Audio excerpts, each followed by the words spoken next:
Hi hello నమస్తే welcome to SP TV. మన కోరికలు తీర్చే కల్పవత్తలిగా విరాజిల్లుతున్న శ్రీ తాతయ్యగుంట గంగమ్మ తల్లి దర్శనానికైతే ఇవాళ వచ్చేసాం. అమ్మవారి యొక్క విశిష్టత మరిన్ని విశేషాలు మనం ఇవాళ తెలుసుకోబోతున్నాం. ప్రస్తుతం అయితే ఇవాళ అయితే అమ్మవారిని వెండితో అయితే తల నుంచి పాదం వరకు అయితే అలంకరణ అయితే జరుగుంది. ఒకసారి అమ్మవారిని కూడా మనం చూద్దాము.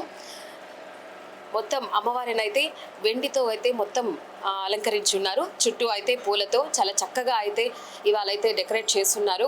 సో అమ్మవారికి ఇప్పుడే కాకుండా ప్రతినిత్యం అమ్మవారికి ఏదో ఒకటి అలంకరణ చేసి భక్తుల కోసం అయితే కూడా అమ్మవారిని అలంకరించి ఉంటారు. సో ఓన్లీ తిరుపతే కాకుండా బయట నుంచి కూడా అమ్మవారి దర్శనం కోసం అయితే ఎక్కడెక్కడ నుంచో చుట్టుపక్కల గ్రామాల నుంచి బయట నుంచి కూడా వచ్చి అమ్మవారిని దర్శనం చేసుకుంటూ ఉంటారు.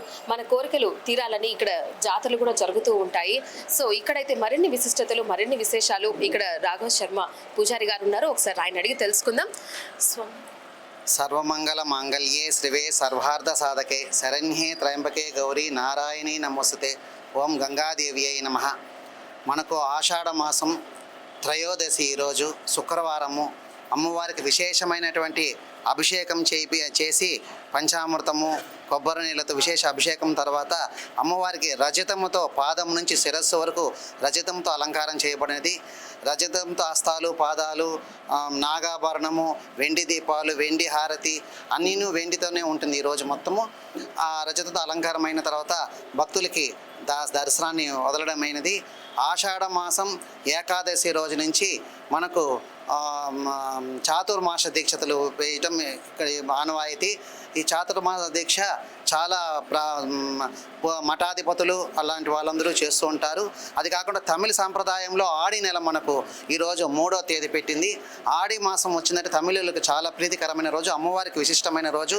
ఆడి మాసం శుక్రవారం కానీ మంగళవారం కానీ పొంగళ్ళు అవన్నీ పెడతారు. ఇదే సమయంలో మనకు అక్కడ తెలంగాణలో చూస్తే బోనాల పండుగ జరుగుతూ ఉంది.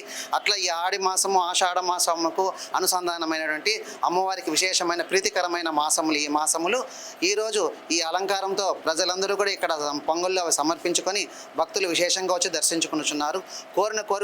కోరినటువంటి కొంగు బంగారమైనటువంటి గంగమ్మ తల్లి అందరినీ ఇట్లా ఆంధ్ర రాష్ట్రం అందరినీ సుభిక్షంగా చూడాలని మనసారా కోరుకుంటున్నాను. స్వామి, మరి 2 రోజుల్లో గురు పౌర్ణమి వస్తుంది.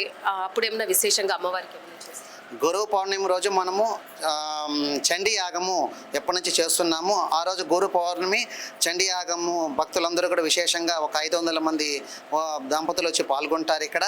ఆ పౌర్ణమి రోజు ప్రతి పౌర్ణమికి చండీ యాగం ఉంది.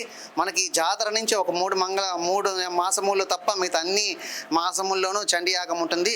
ఒక్కొక్క మాసానికి ఒక్కొక్క విశిష్టతమైన రోజు ఉంటుంది. చండీ యాగం అనేది చేస్తే మన కోరికలన్నీ కూడా సిద్ధిస్తుంది, సకల దోషాలు నివృత్తి అవుతాయి. అంతటి పవర్ఫుల్ అయినట్టు యాగాన్ని మనకు తిరుపతి ప్రజల కొరకు చాలా తక్కువ దీనికి 501 రూపాయలతో ఇక్కడ భక్తులందరికీ కూడా మనం చేయడమైనది. ఇంకా జాతర ఎలా జరిగింది స్వామి ఈ సంవత్సరం? జాతర చాలా అద్భుతంగా జరిగింది.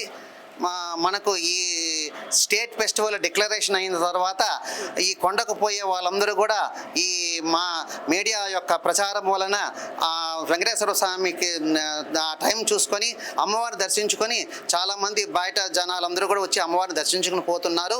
పాత ఆనవాయితీ ప్రకారం ఇప్పుడు కొద్దిగా వస్తుంది. ఈ కారణానికి అన్నిటికీ కూడా మీడియా వాళ్ళే దీనికి కారణం. ఓకే, మనం విన్నాం కదా అమ్మవారి యొక్క విశిష్టత. ఇప్పుడు ఆడి మాసం సందర్భంగా అయితే అమ్మవారిని ఇవాళ శుక్రవారం కూడా ఈ సందర్భంగా అయితే మొత్తం వెండితో అయితే అమ్మవారిని అలంకరించారు. మరియు ఇవాళ అభిషేకాలు అయితే ఉదయం 10:30 నుంచి అయితే జరిగిందనమాట.